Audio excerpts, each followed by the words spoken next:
K C. Venugopal ഇപ്പോൾ മാധ്യമങ്ങളെ കാണുന്നുണ്ടതിലേക്ക്.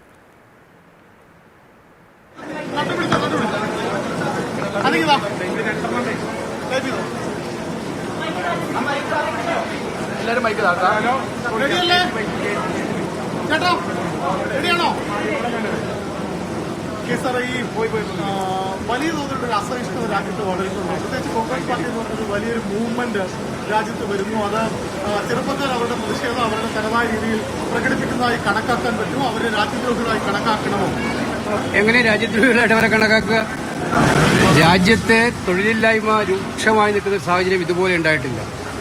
വിലക്കയറ്റം ഓരോ ദിവസം കഴിയുന്നതും താങ്ങാവുന്ന അപ്പുറത്തേക്കാണ് പോകുന്നത്. സർക്കാരിന് ഇതൊന്നും പരിഹരിക്കാനുള്ള യാതൊരു മാർഗങ്ങളുമില്ല. ആരാണ് ഉത്തരവാദി? ഈ ചെറുപ്പക്കാരെ ഇത്ര മരക്ഷിതാവസ്ഥയിലേക്ക് തള്ളിവിട്ടതിന് ഉത്തരവാദി ആരാണ്? ആ ചർച്ചയല്ലേ രാജ്യത്ത് നടക്കേണ്ടത്, അതല്ലേ നടക്കേണ്ടതും. അപ്പോൾ അതിന് അവരെ കുറ്റവാളികളാക്കി മാറ്റുന്നതിൽ എന്ത് അർത്ഥമുള്ളത്? അത് ശുദ്ധമായിട്ടുള്ള അസംബന്ധം. അതുകൊണ്ട് കൂട്ടിക്കുന്ന രീതി എന്ന് പറയുന്നത് ഫാസിസത്തിൻ്റെതാണ്. ഇവിടെ സ്വാഭാവികമായിട്ടും വന്നത് ഒരു അഭിപ്രായം നമുക്കെല്ലാവർക്കും അറിയാം.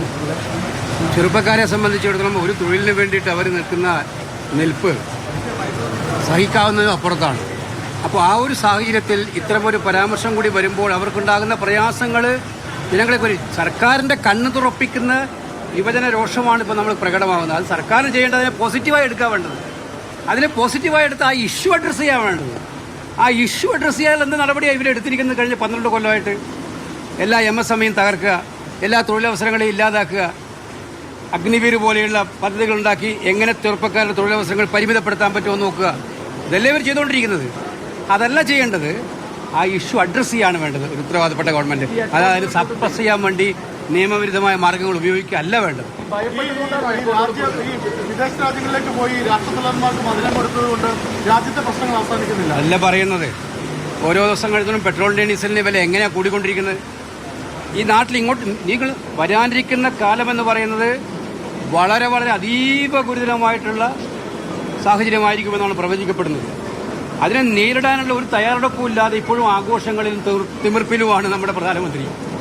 വെറും നാടകങ്ങളിലുമാണ്. ജനങ്ങളുടെ പ്രശ്നങ്ങൾ പരിഹരിക്കാനാണ് അദ്ദേഹം ഇറങ്ങേണ്ടത്, അല്ലാതെ പ്രതിഷേധിക്കുന്നവരെ തകർക്കാനല്ല. അതെ, ഇത് നമ്മൾ കഴിഞ്ഞ കുറേ നാളിലായിട്ട് പറയാം. അന്താരാഷ്ട്ര വിപണിയിൽ ക്രൂഡ് ഓയിലിന്റെ വില കുറഞ്ഞ സമയത്തും നമ്മുടെ പെട്രോളിന്റെ ഡീസലിന്റെ വില കൂടിക്കൊണ്ടിരിക്കുകയാണ്. നമ്മുടെ നാട്ടിൽ കൂടിക്കൊണ്ടിരിക്കുകയാണ്. കാരണം അതിന് അക്സസ് ഡ്യൂട്ടി ചുമത്തിക്കൊണ്ടാണ് അവരത് കൂട്ടിയത്. ഇപ്പോൾ അന്താരാഷ്ട്ര വിപണിയിൽ ചില മാറ്റങ്ങൾ ഉണ്ടാകുമ്പോൾ ഏറ്റവും ഗുരുതരമായ പ്രതിസന്ധിയിലേക്ക് നമ്മുടെ നാട് പോയിക്കൊണ്ടിരിക്കുകയാണ്. എന്താണ് പരിഹാരമാർഗം? ഒന്ന് ഇരുന്ന് ചിന്തിക്കാൻ, ചർച്ച ചെയ്യാൻ ഗവൺമെന്റ് തയ്യാറുണ്ടോ? അവർ ലോകം ചുറ്റിക്കൊണ്ടിരിക്കുകയാണ് നമ്മുടെ പ്രധാനമന്ത്രി. എന്ത് കാര്യമാണ് അതിലൂടെ കിട്ടാൻ പോകുന്നത്? ഒന്നും കിട്ടാനില്ല. അപ്പോൾ ഇതിനകത്തിലെ പ്രധാനപ്പെട്ട പ്രശ്നം ഇഷ്യൂ അഡ്രസ്സ് ചെയ്യാനൊരു ഗവൺമെന്റ് ഇല്ല എന്നുള്ളതാണ് ഇപ്പോൾ ഇന്ത്യ നേരിടുന്ന ഏറ്റവും വലിയ പ്രതിസന്ധി. BJP പോലുള്ള സംവിധാനങ്ങൾ രൂപം കൊള്ളുന്നത് നിലനിൽക്കുന്ന രാഷ്ട്രീയ പാർട്ടികളിൽ യുവത്വത്തിന്റെ വിശ്വാസം നഷ്ടപ്പെടുന്നു എന്നുള്ളൊരു സൂചന കൂടി പുറത്തേക്ക് കൊണ്ടുവരുന്നു. അതെങ്ങനെയാണ് നിങ്ങളെ പറയാൻ പറ്റുക? നാട്ടിലെ മൂവ്മെന്റുകൾ ഉണ്ടാകുന്നത് വിഷുവിനെ ബേസ് ചെയ്തിട്ടാണ്. ഞാൻ ആ മൂവ്മെന്റുകളെ പാർട്ടിയോ എന്നതിനെ കുറിച്ചല്ല ഞാൻ സൂചിപ്പിക്കാം. മൂവ്മെന്റുകൾ ചെറുപ്പക്കാരുടെ വികാരം മാനിക്കുന്ന ഒരു സർക്കാരിൻ്റെ കടമയാണ്. ആ സർക്കാർ ചെറുപ്പക്കാരുടെ വികാരം മാനിച്ചു കഴിഞ്ഞാൽ ഈ പ്രശ്നങ്ങളെല്ലാം പരിഹരിക്കപ്പെടുകയല്ലേ ചെയ്യുന്നത്. അതല്ലാതെ അതിനെ ഉരുക്കുമുഷ്ടി ഉപയോഗിച്ച് നേരിട്ടാൽ അത് കൂടുതൽ ശക്തി പ്രാപിക്കത്തേ ഉള്ളൂ. ഒറ്റ കാര്യം കൂടെ, നിയമനത്തെ ചൊല്ലി അത്തരം കാര്യങ്ങളെക്കുറിച്ച് അഭിപ്രായം പറയാൻ അതൊക്കെ ഭരണപരമായ കാര്യങ്ങളാണ്. അത് ഭരണത്തിലിരിക്കുന്നവർ തീരുമാനിക്കും. അത്തരം കാര്യങ്ങൾ മുന്നോട്ട് പോകും. ഓക്കെ. കെ.സി. വേണുഗോപാൽ മാധ്യമങ്ങളെ കാണുകയായിരുന്നു. അതിൽ പ്രധാനമായിട്ടും പറഞ്ഞു പോയ കാര്യം കോക്രോച്ച് ജനതാ പാർട്ടിയുമായി ബന്ധപ്പെട്ട് വലിയ രീതിയിൽ ചർച്ചയായി പോയിക്കൊണ്ടിരിക്കുകയാണല്ലോ. അപ്പോൾ അതിന്റെ വിലക്കുമായി ബന്ധപ്പെട്ടുള്ള കാര്യങ്ങൾ വെബ്സൈറ്റൊക്കെ ഇല്ലാതാകുന്ന ഒരു രീതിയിലേക്കൊക്കെ കഴിഞ്ഞ ദിവസം കാര്യങ്ങൾ പോയിട്ടുണ്ടായിരുന്നു. അപ്പോൾ എന്തുകൊണ്ടാണ് ഈ ഒരു പ്രശ്നം സംഭവിക്കുന്നത്? രാജ്യത്തെ യുവാക്കളുടെ തൊഴിലില്ലായ്മ ഉൾപ്പെടെയുള്ള പ്രശ്നങ്ങൾ പറഞ്ഞുകൊണ്ട് പല വിധത്തിലുള്ള പ്രശ്നങ്ങളാണ് അവർ അഡ്രസ്സ് ചെയ്യുന്നത്.